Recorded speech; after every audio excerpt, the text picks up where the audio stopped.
तुझ्याशिवाय कधी कुणी नाहीच आले इतक्या जवळ मनाच्या. मलाही मन आहे असा कधी कोणी विचारच केला नाही रे. एखाद्या निर्जीव वस्तूशी करावेत व्यवहार, तसेच त्यांचे माझ्याशी वागणे. वस्तूला कुठे असतो रे हक्क तिचा उपभोग घेणाऱ्याला नकार देण्याचा?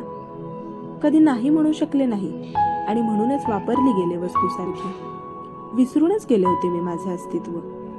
आणि तू आलास आणि थेट उतरलास माझ्या काळीज डोहात. तूच तर फक्त जाणू शकला माझे जिवंतपण. तुझेच डोळे तर फक्त पाहू शकले ना मला आरपार नितळपणे. तुझा भक्कम आधार मिळाला म्हणून तर पाहू शकले स्वतःकडेच, कुठल्याही शंकेविना. आणि पहिल्यांदाच जाणीव झाली आत्मसन्मानाची.